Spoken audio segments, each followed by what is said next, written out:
तो मैंने आपसे वादा किया था कि जितने इंपॉर्टेंट है मैं वो टॉपिक करवाना शुरू करूंगा, क्योंकि अब आपका आ गया एग्जाम डेट, तो एग्जाम डेट ओरिएंटेड ही हम लोग सारी चीजें कवर करने वाले हैं। सबसे पहले आपने अभी यूट्यूब को अपने सब्सक्राइब नहीं किया है चैनल को, तो यूट्यूब को कर लीजिए सब्सक्राइब एसके स्टडी को, ठीक ना। और टेलीग्राम चैनल एसके स्टडी जरूर ज्वाइन कर लीजिए, link in the description box, जहां पर इसका पूरा स्टडी मटेरियल पीडीएफ उपलब्ध है, जाके वहां से प्राप्त कर सकते हैं, link in the description box. तो यहाँ पे सर हम लेकर आए हैं आप सभी के लिए 12 मार्च। 12 मार्च को सर हमारा किसका पेपर है सर? इंग्लिश का। और 4 नंबर का सर आता है सेंट्रल आइडिया। तो सर सेंट्रल आइडिया एक वीडियो में सर हम लोग आज लोग कवर करने वाले हैं। अब कहेंगे सर कोई सेंट्रल आइडिया एक पेज में लिख के आता है, तो कोई सेंट्रल आइडिया उसको 5 लाइन में लिख कर आता है, कोई 10 लाइन में। सबका अपना अपना सर होता है बेस लिखने का, याद करने का, सबका अपना एक लहजा होता है, तरीका होता है। बट मैं आपको जो सेंट्रल आइडिया यहाँ पे बता रहा हूँ, ये एग्जाम ओरिएंटेड सेंट्रल आइडिया है। हम सर लिखेंगे वैसे जैसे पेपर में पूछा है। सबसे एक बात चीज याद रखना आ गया, सबसे पहले यही चीज याद रखना है कि हमें हर एक चीज को उतना ही डिमांड के अकॉर्डिंग पूरा करना है जितना डिमांड है। जितना डिमांड नहीं है सर वो डिमांड आपको बिल्कुल फुलफिल नहीं करना है। जैसे मान लीजिए सर कितने नंबर का है? 4 नंबर का। 3 नंबर का है? 4 नंबर का। तो सेंट्रल आइडिया जितने 4 नंबर का है वैसे ही हमें लिखना है। ऐसा नहीं है कि सर हम इसको 2 पेज में लिख के आए, 3 पेज में लिख के आए, या फिर थोड़ा सा लाइन लिख दें। ऐसा आपको बिल्कुल भी नहीं करना है, ठीक है ना। जैसा प्रश्न है उसका वैसे उत्तर देना है, और उतना ही लिखे जितना आप अच्छे से लिख पाए बोर्ड में। तो इस वीडियो के माध्यम से वो सबसे पहले बच्चे जो कुछ नहीं पढ़े हैं, जिनको इंग्लिश नहीं आती, देन यार बहुत सफिशियंट वीडियो है। मतलब केवल आपको मैं यहाँ पे जितना सेंट्रल आइडिया बताऊंगा उतना रट लीजिएगा, काम खत्म हुआ, ठीक है ना। और जो बच्चे टैलेंटेड है भाई, तो उनको उनको उन मतलब उनके लिए तो कह सकते हैं एकदम बेस्ट, एकदम अपॉर्चुनिटी है, कोई दिक्कत नहीं। लेकिन वो बच्चे जिनको इंग्लिश नहीं आती, वो भाई साहब सफिशियंट है, वो देखे अच्छे से, ठीक है ना। हमारे पेपर में सर 3 सेंट्रल आइडिया 12 मार्च के दिन आने वाले हैं। इंग्लिश के पेपर में यूपी बोर्ड वाले जितने बच्चे, बिल्कुल डरो मत, मैं हूं ना, डरो मत, मैं हूं, मेरे ऊपर भरोसा रखो, मैं पूरी तैयारी करवा दूंगा। तो सर 3 सेंट्रल आइडिया, पहला आपका my mother at 66, keeping quiet, और a thing of beauty, a thing of beauty. ये 3 सेंट्रल आइडिया रख लीजिए। मैं सर चैलेंज देता हूं, चैलेंज देता हूं, अगर ये नहीं आया तो जो आप कहेंगे सर हम वो कर देंगे। हाँ, आपको सर चैलेंज देना मेरी औकात नहीं है, लेकिन सर मैं चैलेंज करता हूं, अगर ये पेपर में नहीं आया तो जो कहेंगे सर वो मैं हार मान जाऊंगा। मैं आपसे प्रॉमिस कर रहा हूँ, ठीक है ना। मेरी औकात नहीं है आप लोगों के सामने सर, आप लोग तो भाई साहब सब कुछ है मेरे लिए, अन्नदाता है भैया, भगवान है कह सकते हैं, प्यारे प्यारे है ही नहीं। आपके दिल में सर निवास करना चाहते हैं, और कुछ नहीं चाहिए सर मुझे, ठीक है ना। एक एक करके पढ़ेंगे। भाई 4 नंबर कम से कम आज फिक्स कर लो, हमारे साथ रटो, प्रॉमिस करो सर। अरे गुरुदेव उनसे बात करना छोड़ दिए, अब आपकी ही बात माने, कोई दिक्कत नहीं, बिल्कुल सर, बस यही बात माननी है। सबसे पहले टॉप 1 का सेंट्रल आइडिया। सर टॉप 1 पर जो सेंट्रल आइडिया हमारा है वो क्या है? माई मदर एट 66। सर टॉप 1 पर सेंट्रल आइडिया क्या है वो याद कर लीजिए, माई मदर एट 66। ये आपका टॉप 1 वाला सेंट्रल आइडिया है, और आपके 12 मार्च के दिन सर पेपर में छपने वाला सेंट्रल आइडिया है। सर इसको तैयार कर लीजिए, सर इसको तैयार कर लीजिए। सर नहीं नहीं, आप तो कम बता रहे हैं, हमें सर एक पेज तैयार करना है भैया, 4 नंबर का है। सेंट्रल आइडिया उतना ही याद करो जितने में आप लिख पाओ, कर पाओ। समझ में आ रहा है ना सर? यहाँ आप क्या लिखेंगे? सबसे पहले माई मदर एट 66, यानी कि 66 साल की मेरी माँ। इज मतलब है बेस्ड, मतलब आधारित, on the theme of, on the theme of मतलब विषय पर, किस विषय पर? ऑफ एडवांसिंग एज, मतलब बढ़ती हुई उम्र पर, बढ़ती हुई उम्र पर, मतलब कि 66 साल की मेरी माँ, बढ़ती उम्र और उससे जुड़े नुकसान, नुकसान, एंड मतलब और, the fear of loss, the fear of loss मतलब अलगाव के डर, and separation associated with it, and डर के विषय पर आधारित है।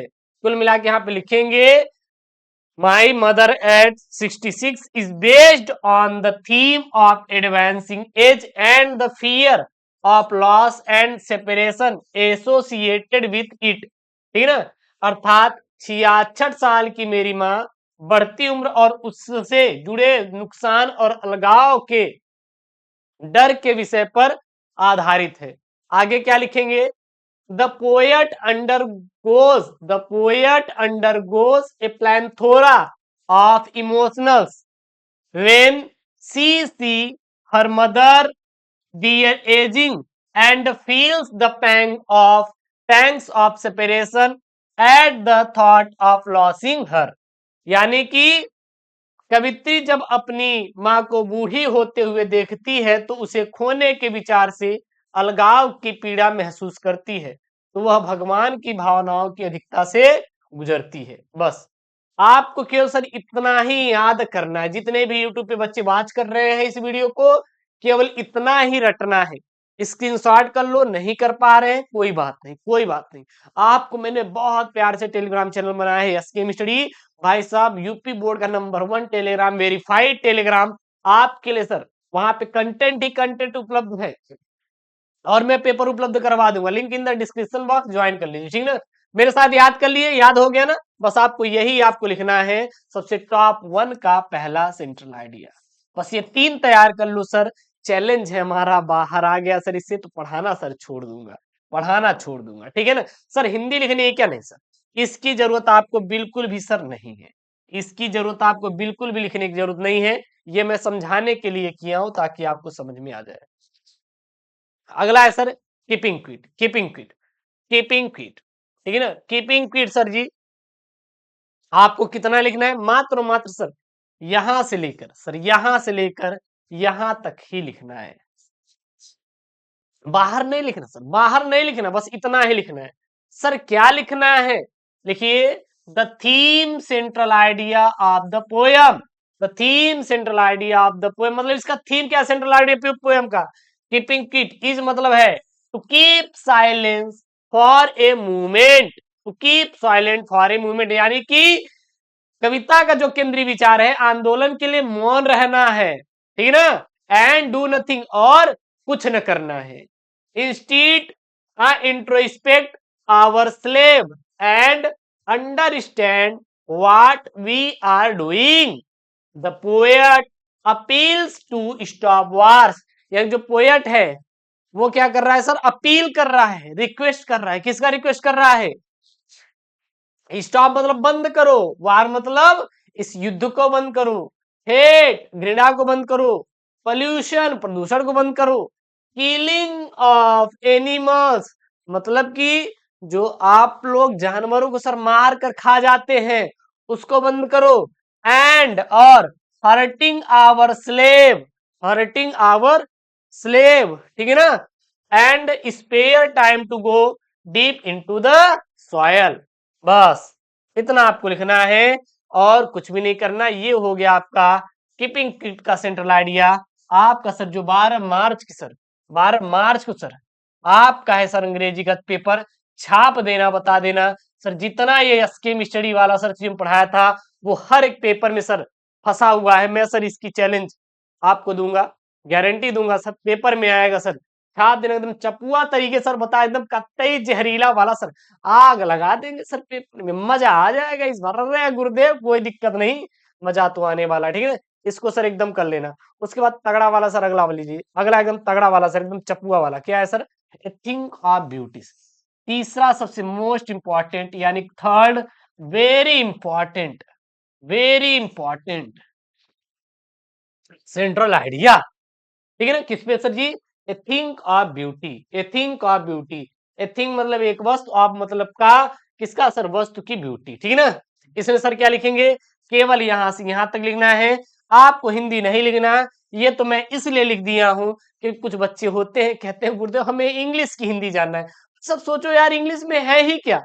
इंग्लिश का सर 2 ही फंडा है।